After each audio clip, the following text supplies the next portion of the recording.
여러분, 오늘 드리는 말씀은 정말 중요한 내용입니다. 이것은 그저 한간에 떠도는 일루미나티니 뭐니 그런 단순한 음모론이 아닙니다. 저희는 성경의 예언에 근거해서 오래전부터 오늘과 같은 일이 발생할 것을 수차례 얘기해 왔고, 그것이 지금 현실이 된 시대에 우리가 서 있습니다. 자, 그렇다면 우리가 그토록 기다리던 날이 온 것인가? 그날이 왔는데 사실 솔직히 좋아해야 할지 말아야 할지, 어떤 감정을 가져야 할지조차 굉장히 솔직히 혼돈스럽습니다. 여러분, 사람들이 예상치 못했을 때, 준비가 되지 않았을 때 갑자기 닥치면 그것은 재난이 되지만, 이미 올 줄 알고 대비하고 있었다면 그것은 재난이 되지 않죠. 하지만 자기가 예상했다고 하더라도 솔직히 그 시나리오대로 진행되는 것을 실제적으로 보는 것도 상당히 당황스러운데, 전혀 생각지도 못한 상태에서 맞이하면 뭘 어떻게 해야 할지, 어떤 준비를 해야 할지 패닉에 빠지고 맙니다. 여러분, 이 바이러스 전염병은 필연적으로 경제 붕괴를 가져오고요. 그리고 이 성난 민심과 폭동을 막기 위해서 통제사회를 가동하게 됩니다. 단순히 인구를 줄일 목적이다, 그렇다면 그냥 더 치사율이 높은 그런 바이러스를 퍼뜨리면 됩니다. 그래서 인구 줄이면 되죠. 그런데 지금의 전염병은 치사율이 별로 높지 않습니다. 이것은 인구 감소가 최종 목적이 아니라는 사실을 단편적으로 보여주죠. 자, 그러면 이 일의 마지막 목적지는 어디일까요? 오늘날 이 상황은 그저 자연 발생적으로 생긴 것일까요? 아니면 철저히 계획된 작품일까? 그렇다면 누가 무슨 목적으로 이 일을 일으켰고, 그 다음은 어떤 일이 벌어지고 어떻게 마무리될까? 여러분이 이것을 분명히 알게 되면 우리가 살고 있는 이 마지막 시대를 볼 수 있는 안목을 갖고 미래를 준비할 뿐만 아니라 여러분 자신과 다른 사람을 구원할 수 있을 것입니다. 자, 먼저 이 바이러스가 발생한 시점부터 현재까지의 상황을 좀 간략히 짚어보도록 하십니다. 전체 그림을 좀 한눈에 볼 수 있을 겁니다. 자, 여기 보니까 지금 사람들이 길거리에서 그냥 막 픽픽 쓰러지고 있어요. 이게 무슨 연출된 것도 아니고 실제 촬영된 영상이라고 하는데, 정말 우리가 눈으로 보면서도 믿기지 않을 정도의 이렇게 정말 시작했죠. 정말 공포 영화보다도 더 무서운 장면들이 길거리에서 연출됐는데, 아시다시피 이것은 시작에 불과했습니다. 자, 처음에는 우한에서 바이러스가 발생했을 때 뉴스는 뭐라고 했습니까? 이건 우한 수산시장, 동물시장에서 발생한 것이다, 그렇게 발표를 했어요. 그러면서 중국인들이 그 박쥐나 또는 야생동물을 먹는 그런 식습관 영상들이 많이 떠돌면서 그런 문제를 많이 지적했죠. 자, 그런데 여러분 한번 생각해 보세요. 이 사람들은요, 100년 전에도 500년 전에도 이렇게 먹고 살았습니다. 그랬는데 왜 갑자기 그게 지금 문제가 됐을까요? 이것이 이제 발병했을 때 중국 당국은 뭐라고 했습니까? 염려하지 말아라. 이것은 사람 간 전파가 없다. 예, 그렇게 주장을 했었죠. 그때 2002년 그 당시에 사스를 진단했던 홍콩 최고의 바이러스 전문가인 이 관이 교수가 말장난하지 마라. 이런 얘기를 했었습니다. 이 중국은 시작할 때부터 거짓말로 이제 시작을 했어요. 자, 그리고 이제 이 관이 교수가 연구팀과 함께 이 이제 바이러스 원인 규명을 위해서 우한을 방문하게 됩니다. 그때 1월이었죠. 자, 방문했는데 바로 다음날 홍콩으로 탈출해버렸어요. 그리고는 그가 이렇게 이야기합니다. 저는 전염병 백전노장입니다. 대부분 전염병은 통제 가능했기에 두려웠던 적이 없습니다. 하지만 이번 바이러스만큼은 나조차 탈영병이 되는 것을 선택하겠습니다. 작게 추산해도 사스보다 10배 이상 감염자가 생길 것입니다. 라고 했어요. 자, 이게 1월 21일, 22일 했던 그때 얘기입니다. 자, 여러분 지금은 어떻습니까? 사스는 그때 당시에 전 세계적으로 8,273명이 감염되고 775명이 사망했거든요. 자, 그런데 이 통계 한번 보십시다. 현재 코로나 이 통계를 보면요, 40만 넘어 지금 50만을 향해 가고 있죠. 이게 얼마까지 갈지 정말 알 수가 없습니다. 그리고 지금 중국은 8만이라고 보고를 했는데 여러분, 언론이 통제된 이 중국의 통계는 믿을 수가 없죠. 사실 그때 당시에 지금도 그렇겠지만 우한의 참상을 폭로했던 사람들 다 어디 갔습니까? 행방불명돼 버렸어요. 인터넷에 올린 사람들 다 사라져 버렸어요. 그래서 이 현장에 있는 사람들의 이 폭로에 의하면 지금 중국 당국이 이야기한 이 숫자에 곱하기 100을 해야 된다고 말합니다. 그러니까 지금 중국이 발표한 저 숫자 뒤에다가 0을 2개씩 붙여야 된다 그 말이에요. 자, 아무튼 우한 시장이라고 생각하고 있을 때 전문가들은 다른 목소리를 내기 시작했죠. 미 하버드 대학의 이제 이 유행병 전문가 박사는 이렇게 얘기를 합니다. 우리는 역사상 최고로 지독한 전염병에 직면해 있다. 위력은 핵무기급이다. 코로나 바이러스는 우한 시장에서 발생한 게 아니다. 중국 정부가 밝힌 우한의 감염 상황은 전체의 5.1%에 불과하다. 중국 정부는 투명한 정보를 공개해야 한다. 이렇게 이제 비난을 했습니다. 그리고 나서 또 미 상원의 이 의원이 뭐라고 했습니까? 초기 감염자 40명 중에 14명은 수산시장과 아무런 관련이 없다. 우한에는 세계에서 가장 치명적인 병균을 연구하는 실험실이 있다. 코로나는 체르노빌보다 더 심각한 세계 최대 문제이다. 중국 정부는 지금도 바이러스의 진원지에 관련해 거짓말을 하고 있다. 자, 이런 이제 발표를 했죠. 자, 그렇다면 이번 바이러스는 우한 연구소일까요? 여러분, 이 우한 시장의 박쥐에서 비롯됐다. 누가 최초로 발표했는지 아십니까? 이 중국의 이제 스정리 교수인데 이 교수가 바로 우한 바이러스 연구소 소속입니다. 그러면 우한 바이러스 연구소는 뭐 하는 곳인가? 그러니까 2003년 사스 사태 이후 이제 코로나 바이러스 또 에볼라, 탄저균 이러한 생화학 연구를 주도하고 있는 곳인데 이번 우한 폐렴을 일으킨 이 바이러스가 어디에서 시작했어요? 바로 이 연구소 인근에서 확산되기 시작했죠. 어쩌다 생긴 우연일까요? 자, 여기 또 보시면 2019년 3월에 중국의 두 과학자가 국제학술지 네이처 리뷰 미생물학에 이런 논문을 발표했습니다. 박쥐 사스 코로나 바이러스의 이 만연과 엄청난 유전적 다양성이라는 조건에서 이들이 서로 가까이 존재하면서 수시로 게놈을 재조합하는 걸 고려할 때 미래의 사람에게 감염할 새로운 변종이 등장할 것이라고 예상한다. 신종 바이러스죠. 자, 그런데 이 발언이 있고 바로 9개월이 지난해 12월 중국에서 신종 코로나 바이러스 감염이 이제 발생했습니다. 그런데 흥미로운 것은 이 네이처의 논문을 발표한 두 과학자의 소속이 공교롭게도 우한 바이러스 연구소입니다. 자, 여러분 한번 생각해 봅시다. 그 넓은 중국 땅에서 이 신종 코로나 바이러스가 자기를 박멸시킬 방법을 연구하고 있는 사람들이 모여있는 그 우한에 자연 발생적으로 생겨나가지고 정면 공격했다.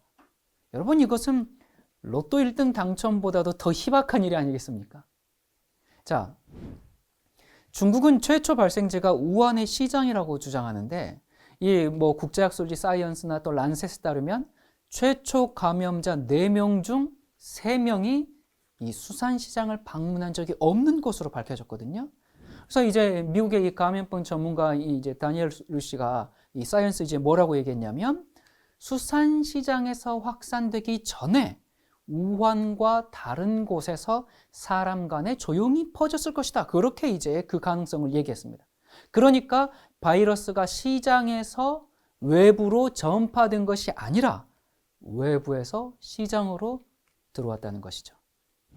그러니까 지금 전 세계를 강타하고 있는 이 바이러스가 단순히 박쥐 먹어서 생긴 바이러스가 아닌 것은 분명하고 우한 연구소에 대해서 합리적인 의심이 가능합니다. 자, 그렇다면 연구소에서 우연히 실수로 유출된 것이 지금 전 세계를 이 지경으로 만들고 있을까요? 여러분, 놀라운 것은 이 바이러스가 2015년에 이미 만들어졌다는 것입니다. 그 내용이 2015년 네이처 메디신에 발표가 되었죠.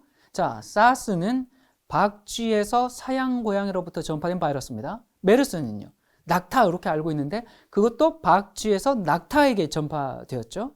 그런데 이 사스나 메르스 이 모두가 다 백신도 없고 치료제가 없습니다. 그래서 그냥 대증 치료를 하죠. 그러니까 그냥 증상을 완화하는 치료밖에는 없어요.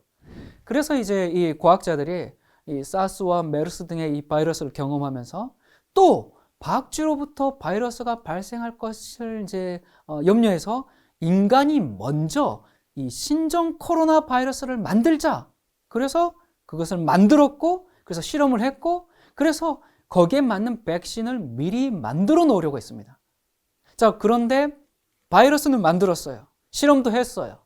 문제는 백신은 만들지 못했다는 것이 이 네이처에 발표된 연구 결과입니다.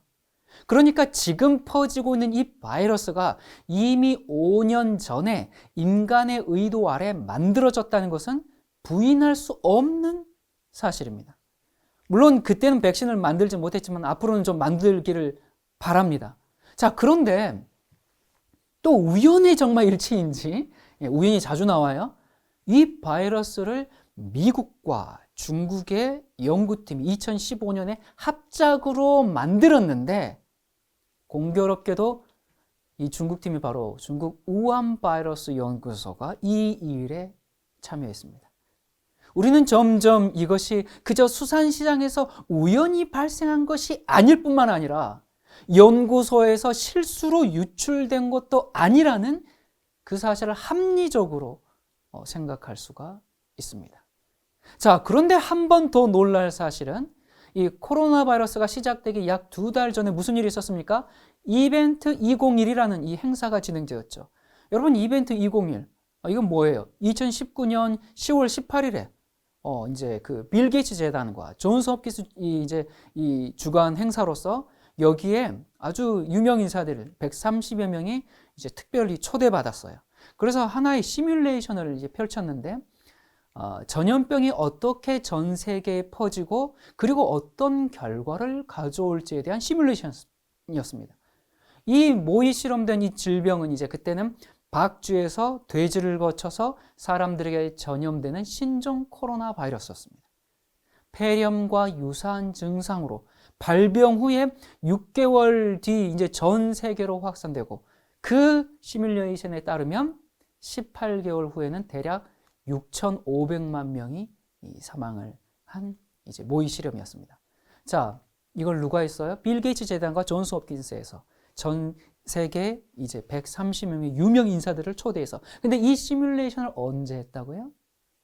코로나가 전파되기 2달 전에. 자, 여러분 우리 생각해 봅시다. 현재 전 세계를 발칵 뒤집어 놓은 이 사건이 그저 모두 그냥 우연히 발생한 것일까요? 그냥 중국 우한에서 단순한 실수로 유출된 것일까요? 여러분, 그렇게 믿는 것은 사막에 성냥갑 하나 던져놨더니 어느 날 100층짜리 건물이 되었다. 그것을 믿는 것과 다름이 없죠. 여러분, 여기 보면 그 빌 게이츠는 예전부터 이 팬데믹을 가져오는 전염병이 출현할 것을 계속 얘기해 왔어요. 대중 앞에서 뭐라고 했습니까? 자기는 더 나은 세상을 만들기 위해 일하고 있다. 그렇게 말하면서 세계 인구가 많아지면 세상이 좋아질 수 없다면서 지구에 인구가 너무 많고 적당한 인구는 한 5억이다 라고 공공연하게 이야기를 해왔습니다. 그러면서 인류가 멸망한다면 그것은 전염병에 의해서일 거다. 그런 얘기도 했죠. 여러분, 이 전염병은 전쟁보다 더 쉽게 인구를 줄일 수 있는 방법이죠. 자, 이 사람들이 이런 발상을 하는 것은 왜 이런가? 생명을 단순한 물질로 간주하는 그 유물론 사상이 지배하고 있기 때문에 그렇습니다. 하나님이 창조한 영적 존재가 아닌 단순한 그냥 하나의 물질로 보기 때문에 그들에게 있어서는 최선의 선택인 겁니다. 제가 이 사람들을 보면 한편으로는 이해가 좀 돼요. 그러니까 인류에게 더 나은 미래를 물려주기 위한 그들의 정말 용기 있는 선택일지도 모르겠습니다. 여러분, 한번 생각해 봅시다. 어느 도시에 치사율 100% 전염병, 이 바이러스가 돌고 있다고 생각해 봅시다. 어제 100명, 오늘 200명, 내일 400명, 이렇게 기하급수적으로 사망자가 늘고 있습니다.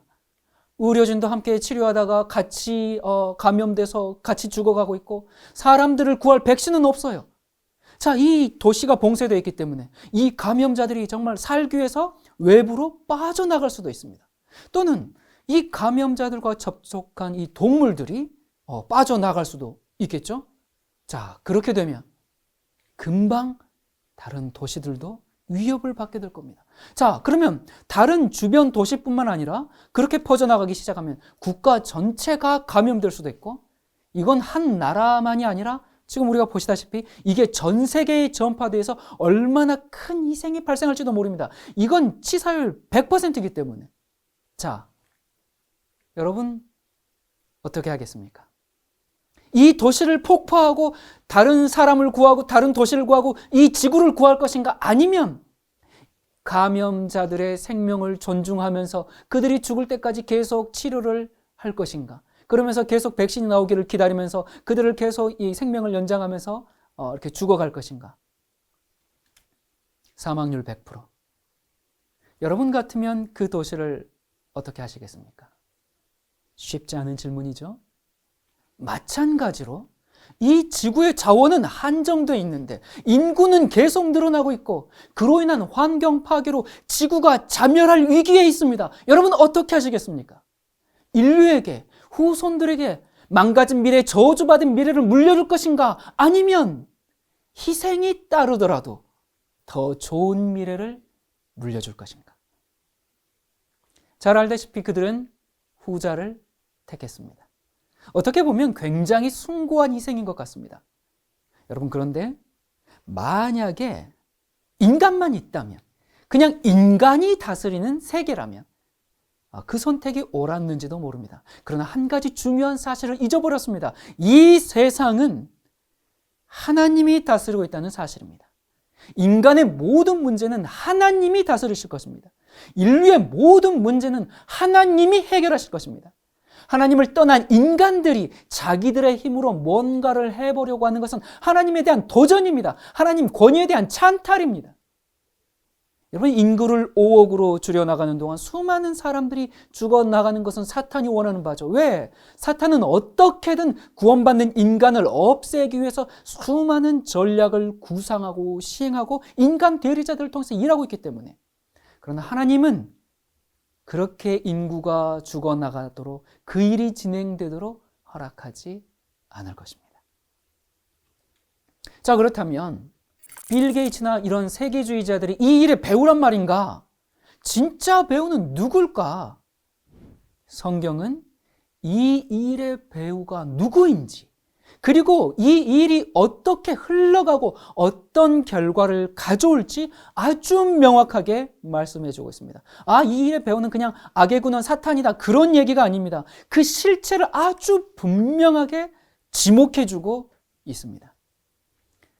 여러분, 예수님이 이 땅에 계실 때 제자들이 이제 예수님이 재림하실 때는 세상 끝에 무슨 일이 있을 겁니까? 그렇게 이제 물었어요. 그럴 때 주님께서 이렇게 대답하십니다. 누가복음 21장 11절에 곳곳에 큰 지진과 기근과 전염병이 있겠고 또 무서운 일과 하늘로부터 큰 징조들이 있으리라. 자, 여러분, 여기 지진은요 사실 늘 있어 왔습니다. 예수님이 이 말씀 하시고 나서 한 30여 년 지나고 나서요 무슨 일이 벌어졌는가? 로마의 폼페이의 화산 폭발, 여러분 너무 잘 아시죠? 그 폼페이 화산 폭발 직전에 폼페이에 대지진이 있었습니다. 자, 그리고 또 1755년에는 포르투갈의 리스본 대지진이 전 유럽을 흔들었습니다. 자, 그렇다면 마지막 시대의 지진은 이런 지진과 무엇이 다른가? 마지막 시대의 지진은 무슨 지진이에요? 곳곳에 동시다발적으로, 여러분 이것은 마지막 때만 볼 수 있는 징조입니다. 자, 여기 최근 지진 현황인데요. 여러분 이 사진을 보니까 무슨 단어가 생각나십니까? 곳곳에. 우리가 이 지금 코로나에 신경 쓰고 있는 동안 이 3월 한 달에만 해도 3월 18일 미국 유타주에서 5.7 지진, 3월 19일 그리스 아테네에서 5.3 지진, 3월 21일 미국 네바다주 5.0 지진, 또 그날 같은 날 인도양에서 5.0 지진, 3월 20일 크로아티아에서 5.3 지진, 3월 25일 러시아 7.8 강진. 이게 여러분 우리가 지금 코로나 하고 있는 동안 3월 한 달만 해도 계속적으로 지진이 벌어지고 있는데 곳곳에 동시다발적으로 마지막 시대의 징조입니다. 또 여러분 일본은 지진 국가죠. 이 교토 대학의 이제 화산학자가 이런 얘기를 했어요. 2020년 올해네요. 9.0 이상의 도쿄 대지진을 예측을 했습니다. 여러분 이건 음모론 아닙니다. 음모론 아니고 학자들이 지금 얘기하고 있는 바입니다. 여러분 현재 일본의 활화산이 111개거든요.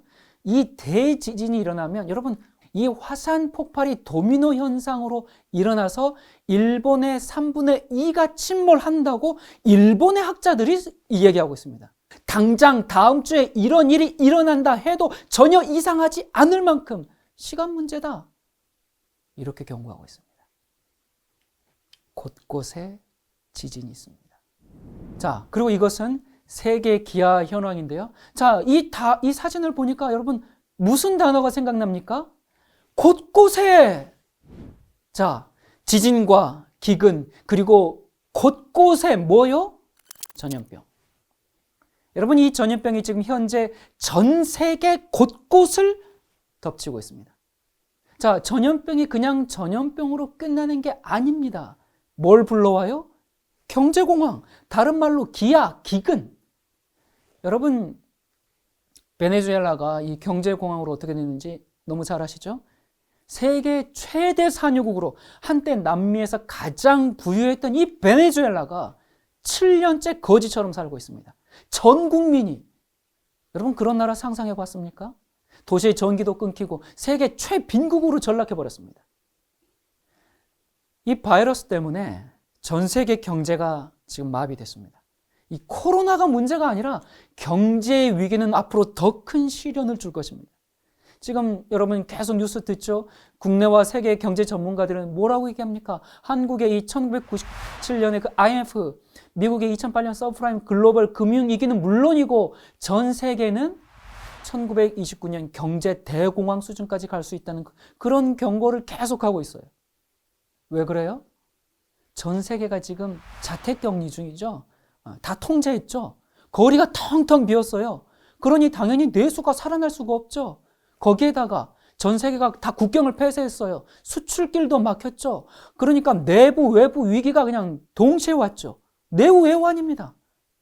이런 상황이 조금만 더 지속되면 기업들은 줄도산을 피할 수가 없게 됩니다.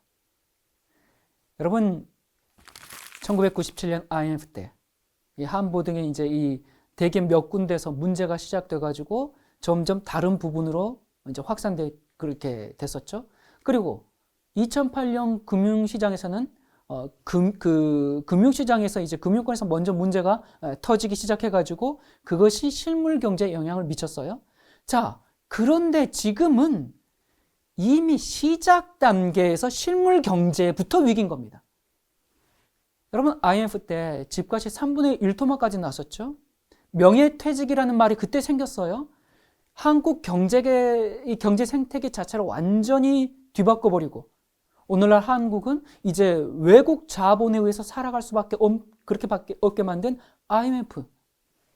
그때 당시에 넥타이를 맨 사람들이 지하철에서 노숙 인생을 살기 시작했고 그전에는 그렇게 노숙자가 많지 않았어요. 넥타이 맨 노숙자들이 지하철에서 이제 자기 시작했습니다. 아버지들이 아침에 출근한다고 나와가지고 남산에 올라서 그냥 하루 종일 앉아있다가 저녁에 퇴근했다고 들어가는 그런 비참함이 날마다 반복됐죠. 수많은 기업들이 도산하면서 자살률이 전년도에 비해서 40% 이상 늘게 만든 IMF. 여러분 한국은 이 IMF라는 괴물의 노예가 되었습니다. 그런데 전문가들은 지금 이 IMF와는 비교도 안 될 정도로 심각한 상황에 처할 것이라고 한 목소리로 외치고 있습니다. 벌써 많은 나라들이 IMF에 저희들처럼 구제 금융을 해달라고 지금 손을 벌리고 있어요. 이제 노예가 또 되는 겁니다. 여러분 이 경제가 건강했다면 코로나에 어느 정도 버틸 수가 있는데 2008년 금융위기 때 그때 정말 전 세계에 강타했지 않습니까? 그때 제대로 해결하고 개혁을 해서 뭐 어떤 문제를 고친 게 아니라 어떻게 했어요? 그냥 돈만 살포해서 봉합해 놓은 거죠. 헬리콥터 벤이라고 벤 베넌키 의장이 그냥 막 헬리콥터에서 돈을 살포하듯이 역사상 없는 저금리에다가 무슨 양적 완화 QE니 계속 그런 식으로 해가지고 돈을 막 뿌렸습니다. 그런데 그때 막 풀었는데 그게 금융기관에만 가고 실물 경제는 잘 돌아오지 않았습니다. 그래서 금융시장이 계속 지금까지 거품이 끼고 또 끼고 계속 끼어 있는 상황에서 이 코로나가 지금 뇌관을 터뜨렸어요. 그러니까 2008년 금융위기 때 문제점을 다 해결하지 않은 상황에서 그냥 이렇게 대충 이렇게 봉합만 해놨는데, 돈 풀어서 봉합만 해놨는데, 그게 지금 이 바이러스를 맞아가지고 터져버린 것이죠. 그래서 1997년 IMF나 또 2008년 글로벌 이 금융위기 때보다도 더 상황이 심각하게 가고 있습니다. 2008년 금융위기 때 기업들이 돈을 마구 빌려서 또 마구 쓰고 부채는 마구 늘어나고, 그래서 전문가들 사이에는 언젠가는 경제 붕괴가 올 것이다 하고 있었는데 지금 그 최악의 타이밍에 코로나가 터져버린 것이죠. 자, 이것을 해결하기 위해서 미국은 개인당 250만 원씩 현금을 지원한다고 해요. 일을 못하니까 소득이 없고 돈이 없으니까 먹고 살 수가 없고, 뭐 홍콩도 1인당 155만 원씩 현금을 지원한다 그러고, 일본도 현금 지급을 뭐 고려하고 있고. 자, 그런데 옛날처럼 돈 그렇게 풀어도 해결이 안 되는 것이, 돈을 풀면 뭐합니까? 나가서 사람들이 돈을 쓸 수가 없는데, 기껏해야 사람들이 이제 인터넷 쇼핑으로 내수를 살리는 건데, 이 또 다른 문제가 있어요. 한국처럼 택배가 잘 되는 나라가 없습니다. 지금 유럽은 온라인 배달에 완전히 다 마비가 돼버렸습니다. 미국이나 유럽은 온라인 쇼핑과 뭐 음식 배달 서비스 이런 게 발달하지 않았기 때문에 정말 그 나라들은 정말 이 진짜 사람들을 도와주려면 이 기본 생활에 필요한 전기요금, 수도요금, 뭐 각종 세금 이런 것들을 이제 면제해 줘야 되죠. 물론 우리도 다 마찬가지입니다. 똑같은 상황이에요. 이 국제노동기구에서 뭐라고 했습니까? 이 코로나 때문에 몇 천만 명의 실업자가 생길 거라고 지금 예상을 하고 있는데, 이 정부에서 자금을 지원해서 기업을 살리든지 그냥 포기하든지 버리든지 선택을 해야 되는 그런 상황입니다. 특별히 지금 한국은 자영업자들이, 소상공인들이 다른 나라에 비해서 굉장히 많습니다. 이 자영업자 비율이 총 노동인구의 25% 정도 되는데, 유럽 나라들은 그 비율이 약 15%고 미국은 7%도 안 됩니다. 그러니까 한국은 이 자영업자 대책도 필요해요. 정말 굉장히 시급합니다. 이미 뭐 식당, 학원, 여행, 서비스 계통이 줄폐업을 하고 있죠. 미국은 경기를 부양하기 위해서 2,500조를 풀었습니다. 한국은 100조를 내놨죠. 자, 미국은요, 전에도 그렇게 했지만 이렇게 돈을 풀어도 안 망합니다. 우리가 2008년도에 봤잖아요. 계속 양적 완화 1, 2, 3 계속 가는데 돈 계속 찍어내는데 그러면 달러같이 폭락할 거라 했는데 안 그랬어요. 그리고 미국은 오히려 다 살아났어요. 미국은 지금 이렇게 어마어마하게 돈을 풀어도 안 망합니다. 이 기축통화를 가지고 있는 그들은 이 구조 자체가 망할 수가 없어요. 자, 이 부분은 다음에 좀 더 구체적으로 설명드리도록 하겠습니다. 자, 그런데 아무튼 이렇게 현금을 살포한다고 해서 세계 경제 파탄을 막을 수는 없습니다. 실업자가 속출하죠. 파산하는 업주들, 또 기업들, 그리고 세계의 굶주림. 여러분, 이 기아의 그림자가 지금 어둡게 내려오고 있습니다. 이 코로나가 해결돼도 이 경제 공황은 이제 한동안 지속되고 식량난까지 올 수가 있습니다. 여러분, 지금 당장 중국에서는 코로나 때문에 중국 전역 이동 제한을 이렇게 했지 않습니까? 뭐 다른 나라도 마찬가지지만, 그때 이동 제한을 그 조치 때문에 80%의 노동자들이 일을 하지 못해가지고 그들은 그들대로 수입이 없을 뿐만 아니라 농가들은 일할 사람이 없어서 농산물 가격이 또 폭등하고 있습니다. 여러분, 공산뿐만 아니라 이 식량도 중국에서 수입하는 한국 같은 나라들은 이미 지금 식탁이 정말 우리의 생존이 위협받기 시작했어요. 미국 기업은 벌써 대량 해고가 시작됐죠. 이 호텔 관련 업체들만 보더라도 애쉬포드는 직원 7,000명 중에 95%를 해고했습니다. 메리엇은 4,000명 중에 3분의 2를 일시에 해고할 계획이라고 밝혔고, 또 메리엇이 이제 미국에만 있는 게 아니라 전 세계 해외 체인이 있지 않습니까? 그 전 세계 메리엇 직원 17만 4천 명 중에서 3분의 2가량을 지금 해고할 거라고 그렇게 얘기해요. 또 페블브룩은 54개 호텔 중에서 절반을 폐쇄했고 나머지도 모두 영업을 중단할 거라고 지금 얘기하고 있으며, 이 직원 8,000명 중에서 90에서 95%를 해고할 예정이라고 합니다. 자, 지금 트럼프뿐만 아니라 각국 지도자들이 현재 코로나 확산 때문에 지금 상황은 무슨 상황이라고 하면서 이렇게 발표를 계속하고 있습니까? 전시 상황이다, 이런 경고를 연일 쏟아내고 있는데, 이 코로나 전시 상황이 이제 곧 경제 전시 상황이 될 것입니다. 자, 누가복음 21장 다시 보겠습니다.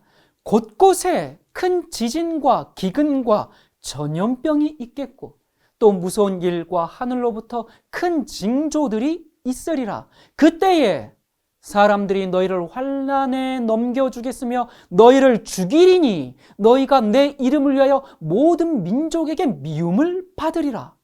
자, 이거 보세요. 그때에 지진, 기근, 전염병이 창궐할 그때에 왜 너희를 죽여요? 왜 모든 사람에게 미움을 받아요? 왜 그때 지진, 기근, 전염병하고 도대체 하나님의 백성하고 무슨 상관이 있길래, 왜 하나님의 백성이 받는 이 환난과 이 마지막 시대의 재림의 징조들이 무슨 연관이 있길래 너희를 죽일 거고 미워한다 그럴까요? 그 해답이 계시록 13장에 나옵니다. 이 같은 시기를 지금 얘기하는 겁니다. 계시록 13장 16절.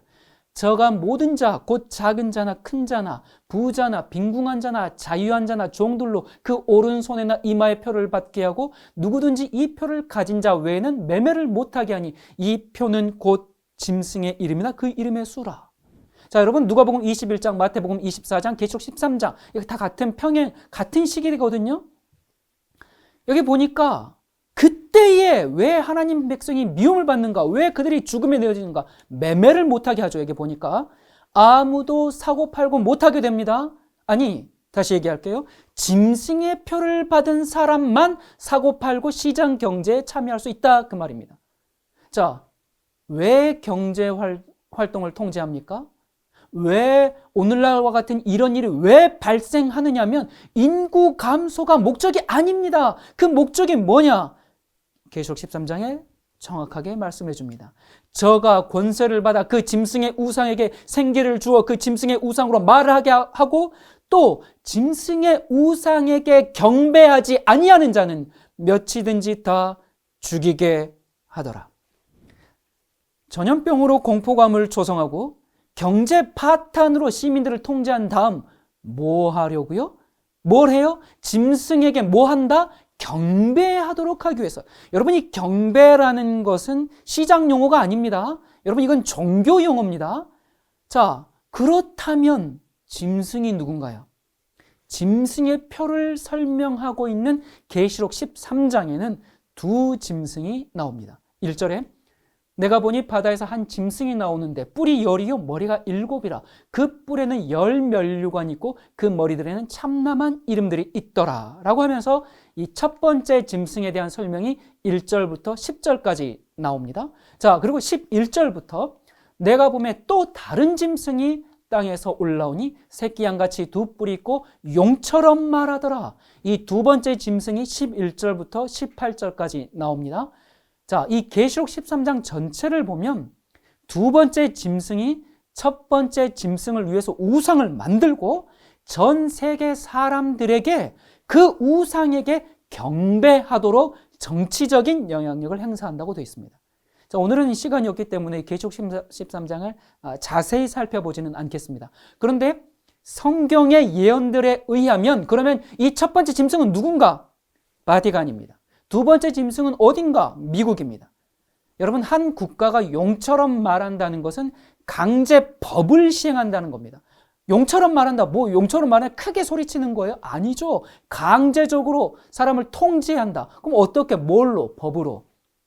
미국이 바티칸을 위해서 정치적 강제 법령을 만들어서 전 세계에 강제하게 되고 그 내셔널 로에 따르지 않으면 경제권을 박탈하고 매매를 못하게 하고 그 다음 뭐 한다? 죽인다. 여러분, 한국 기독교는 미국을 굉장히 좋아하죠. 아니, 그 한국 기독교뿐만 아니라 한국인의 DNA에는 친미 유전자가 있습니다. 그런데 그래서 제가 이런 얘기하면은 너 좌파지, 너 반미지, 네, 이런 프레임으로 몰아가는데요. 여러분, 성경에 미국이 마지막 때에 세상을 지배할 것이라고 예언돼 있습니다. 그럼 또 이렇게 얘기하겠네. 그러면 더 철저히 미국에 붙어야죠. 네, 맞아요. 그렇게 말할 수 있습니다. 그게 정치적으로는 살아남는 길이죠. 그래서 이 정치적으로는 철저히 반중, 친미를 해야 합니다. 그런데 조건이 있습니다. 미국이 세운 법, 용처럼 말하는 강제법, 성경의 표현으로 짐승의 우상에게 경배하는 그 법, 짐승의 표를 받게 하는 법, 그것을 수용해야 합니다. 정치적으로는 그것이 국가를 살리는 길이기 때문에 미국과 손 잡아야 합니다. 그러나 그리스도인은 미국이 시행하는 그 법을 수용하지 말아야 할 뿐만 아니라 인류에게 경고해줘야 합니다. 여러분, 그 일이 어떻게 올 것인가? 여기 프란치스코 교황이 얼마 안 남았습니다. 2020년 5월 14일 바티칸으로 전 세계 지도자들과 젊은이들을 초청했죠. 이제 교황은 이번에 글로벌 교육 연맹을 결성하려고 하는데, 이 교황이 이제 세계 지도자들을 초청하면서 그 회칙, 그 찬미 받으소서를 언급했는데요. 그 내용이 이 지구를 함께 돌보자, 이제 그런 얘기를 했거든요. 근데 교황이 2015년에 발표한 찬미 받으소서의 이 대부분의 내용은 뭐냐면, 우리가 어떻게 해야 지구를 지킬 수 있는가, 거기에 대한 겁니다. 여러분, 교황이 혹시 UN 사무총장인가요? 예, 종교 지도자예요? 정치 지도자예요? 종교 지도자인데 바티칸이 전 세계의 리더가 되어서 지금 지구의 문제를 다루고 있습니다. 그는 종교 지도자가 아니라 이미 세계의 지도자입니다. 그리고 이 회칙에는 아주 흥미로운 내용이 있습니다. 한번 볼까요? 일요일 날 우리의 성찬식의 참여는 특별한 중요성을 가집니다. 일요일은 하나님과의 관계, 우리 자신의 관계, 다른 이들과의 관계, 세상과의 관계의 치료의 날이 되어야 합니다. 모든 깨어진 관계를 회복하는 날, 깨어진 인간관계, 깨어진 가정, 깨어진 사회를 회복하는 날. 그래서 지구를 지키기 위해서 정말 일요일을 성수해야 한다. 참 좋은 것 같죠, 여러분? 얼마나 좋습니까? 모두가 교회 가고 행복해지는 날이 되는. 그러나 우리의 신앙을 법으로 강요해서는 안 됩니다. 교회 갈 자유와 가지 않을 자유가 있어야 합니다. 일요일을 지킬 자유와 지키지 않을 자유가 있어야 합니다. 물론 일요일을 지키라는 게 이제 여러분들 전부 교회 가서 하나님 경배하고 하나님 믿으십시오, 그런 법이 아닙니다. 일요일은 가정의 날, 인간관계를 회복하는 날, 바쁜 일상에서 쉬는 날, 알라든 부처는 각자의 신을 기억하는 날, 너무너무 좋은 것 같아요. 여러분, 하지만 여기엔 자유가 있어야 합니다. 법으로 강제하는 순간 그것은 짐승의 우상이 됩니다. 여러분, 중세시대 교황청이 얼마나 많은 그리스도인들을 죽였는지 잊지 말아야 합니다. 그들은 변하지 않았습니다. 그건 과거 일 아닙니까? 아닙니다. 언제든지 그들에게 기회만 오면 그 일을 반복할 것입니다. 그것이 성경의 예언입니다. 여러분, 이 세상에 위기가 심해지면 심해질수록 사람들은 평화와 또 안전을 위해서 오히려 강력한 법을 더 오히려 군중들이, 시민들이 국가에게 요구하죠. 여러분, 우리가 지금도 뉴스에서 보죠. 지금 예를 들어서 자가격리 무시하고 다니는 사람들에서 뭐라고 얘기합니까? 저 사람들 처리하기 위해서 법을 좀 더 강력하게 해야 됩니다. 그래야 질서가 잡힙니다. 다른 나라들처럼 해야 됩니다. 이렇게 그런 그 시민들의 요구를 우리가 듣고 있지 않습니까? 여러분, 이 법은 오히려 시민과 군중들이 앞으로 요구해서 정부가 따라주는 형태로 펼쳐지게 될 겁니다. 그러면 반감이 덜하거든요. 국가에서 갑자기 강제법을 내리면 사람들이 반항하니까 오히려 국민들의, 전 세계인들의 요구에 의해서 세워지는 법령입니다. 자, 교황이 5월에는 전 세계 지도자들을 바티칸으로 초대했어요. 6월 23일에는 바로 한 달 지나서 교황과 세계 종교수장 22명이 종교를 초월하여 친구가 되자라는 슬로건으로 인류 최초로 종교 정상회담을 진행하게 됩니다. 그들은 종교 간 분열, 증오, 이 편협 이런 것들에 반대하면서 서로 연합해서 종교적 차별을 갖지 말자고 줄곧 얘기해 왔습니다. 이 역사적인 종교 정상회담이 열리는 장소가 네덜란드 헤이그 평화궁전인데요. 이곳은 국제법기관 건물입니다. 그러니까 여기에 국제사법재판소, 상설재판소 뭐 이런 것들이 있거든요. 자, 이런 장소에서 전 세계 종교 지도자들이 모여가지고 새로운 미래 질서를 위한 선언에 서명하기 위해서 교황, 달라이라마, 무슬림, 기독교, 힌두교, 불교, 유대, 랍비까지 모든 종교 지도자들이 다 모입니다. 종교만 하나 되는가요? 아니죠. 세상 사람들이, 인류가 하나 되는 역사적인 종교 정상회담입니다. 자, 계시록 16장에는 저희는 귀신의 영이라 이적을 행하여 온 천하 임금들에게 가서 하나님 곧 전능하신 이의 큰 날의 전쟁을 위하여 그들을 모으더라. 하나님의 백성들과 전쟁을 하기 위해서 뭘 해요? 종교를 통합하고 기업가, 금융가, 경제가들의 막강한 지원을 받아서 정치가들을 매수하고 그래서 하나님을 반역하는 지구로 만드는 것이 사탄의 최종 목적이죠. 여러분, 지금 우리는 말씀이 문자 그대로 실현되는 시대에 우리는 살고 있습니다. 종교가 하나 되고 있습니다. 정치가 하나 되고 있고 세상에 동일한 법령이 내려지는 것을 우리가 보고 있습니다. 지금이야말로 마지막 시대요. 짐승의 표가 강요될 시대요. 예수님이 재림하시는 시대입니다. 우리는 바로 이런 시대에 우리가 지금 살고 있습니다. 여러분, 새로운 질서를 만들어내려면 세상에 혼란이 와야 합니다. 위기가 와야 합니다. 그때에 세계의 평화와 안전을 가져오고 안정을 가져오는 그런 시스템을 사람들은 자연스럽게 받아들이게 됩니다. 여러분, 지금 이 코로나 바이러스 때문에 전 세계가 한국식 모델을 따라야 합니다. 한국이 정말 잘하고 있습니다. 그렇게 말은 하면서 실제로는 어떻게 합니까? 한국식 모델을 따라야 한다고 하면서 실제로는 중국처럼 군대를 투입하고 강제 이렇게 통행 제한 조치를 하고 그렇게 통치하고 있지 않습니까? 아니, 사실 중국보다 더한 조치를 내고 있어요.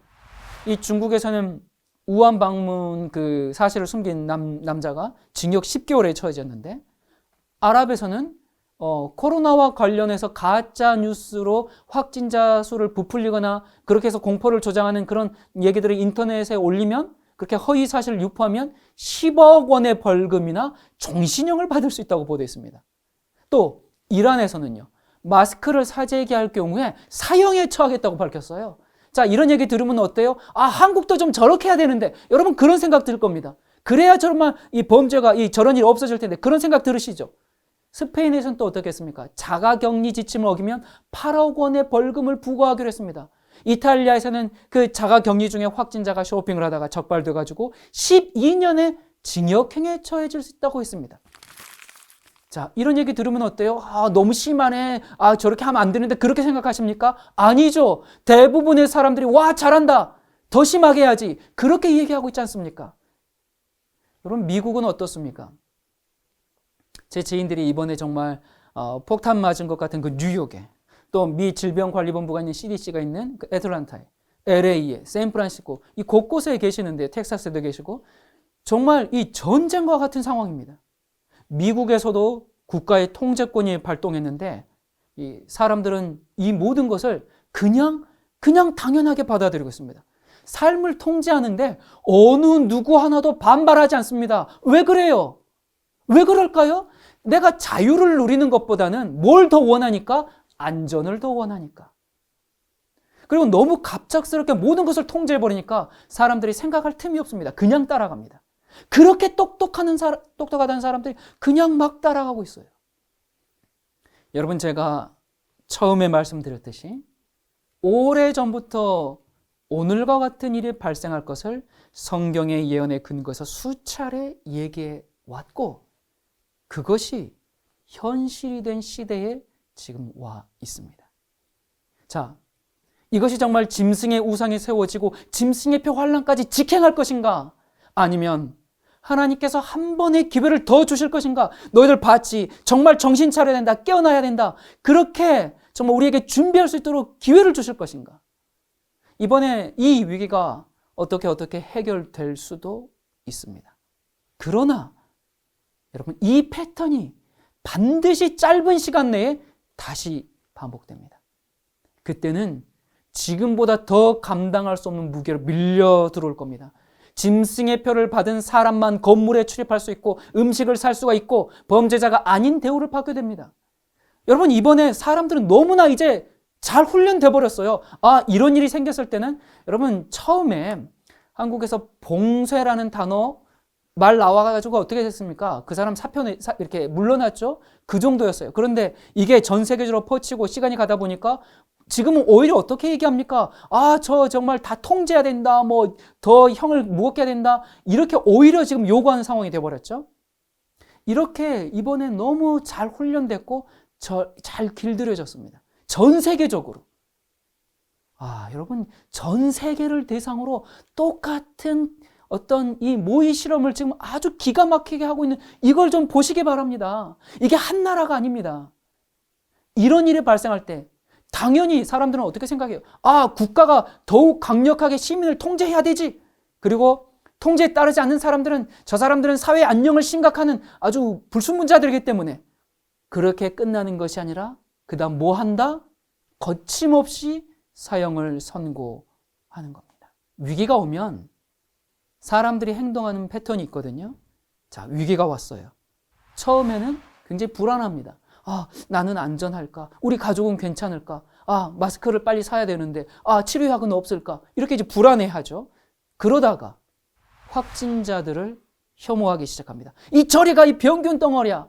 이런 식으로 이제 사회적 거리를 두면서 그리고는 이제 그런 위기가 확산되고 내가 이제 실제적인 조금이라도 어떤 피해를 입었다고 생각하면 그 다음 뭘 하게 됩니까? 희생양을 찾습니다. 일종의 마녀사냥이죠. 우리는 이 패턴을 이번 코로나 사태에서 여지없이 다시 한번 확인하게 됐습니다. 여러분 교회를 가지 못하는 일을 상상이라도 해봤습니까? 제가 사실 저 모태신앙으로 정말 거의 지금 이제 아직 50은 안 됐지만 이 50년 가까이 이렇게 살아오면서 한 번도 이런 적이 없어요. 저보다 더 연세 많으신 분들 상상도 못 해본 일들이죠. 자, 그런 일들이 그리고 밖에 나가지 못하고 집에서 격리되어 사는 그런 일을 영화에서나 봤지 현실이 되리라고 생각이라도 해봤습니까? 태어나서 평생 경험해보지 못한 일을 우리는 지금 경험하고 있습니다. 지금은 그나마 인터넷으로 예배를 드리지만 그것조차도 금지되는 날이 올 겁니다. 좀 더 구체적으로 말하면 대부분의 교회는 예배를 드리는데 문제가 없을 겁니다. 그때는. 하지만 바티칸과 미국에 대해서 설교하는 채널은 삭제될 겁니다. 가짜뉴스 생산자, 허위사실 유포자. 여러분 이번에 여러 나라의 대응을 봤죠. 그런 얘기함으로 이 사회를 혼란케 한다. 그러면서 벌금, 종신형, 사형, 참 복음, 참 진리를 들을 길이 막혀버립니다. 여러분 그때를 위해서 준비되었습니까? 교회를 갈 수도 없을 뿐만 아니라 인터넷에서 진리를 들을 수도 없습니다. 그날이 곧 옵니다. 그때 여러분은 어떻게 하시겠습니까? 그런 날이 안 올 것 같습니까? 곧 그렇게 됩니다. 여러분 이게 소설에서 보는 얘기가 아니라 지금 우리가 현실에서 경험하고 있는 일입니다.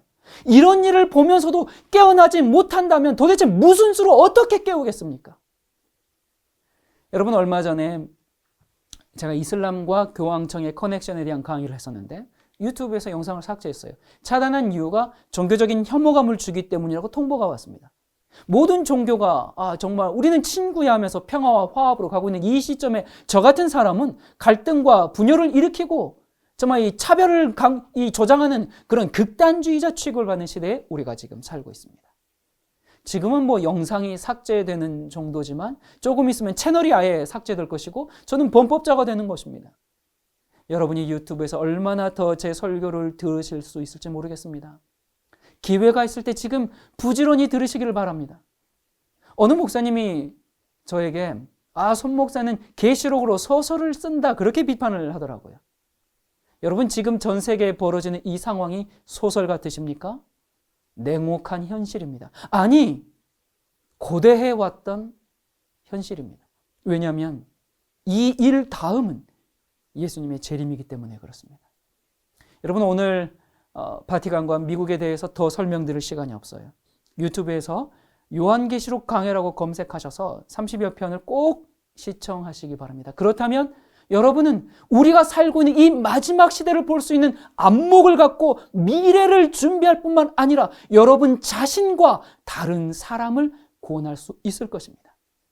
누가복음 21장입니다. 사람들이 세상에 임할 일을 생각하고 무서워함으로 기절하리니 이는 하늘의 권능들이 흔들리겠습니다. 그때에 사람들이 인자가 구름을 타고 능력과 큰 영광으로 오는 것을 보리라.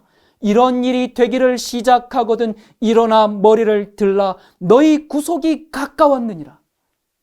여러분 우리 세대에 예수님이 재림하십니다. 이 모든 일들은 예수님이 말씀하신 재림 직전의 징조들입니다. 오늘의 경고를 기억하고 짐승의 표 환란이 임했을 때 무엇이 하나님의 편인지 분별하고 주님 편에 서는 거룩한 백성이 되시기를 간절히 바랍니다.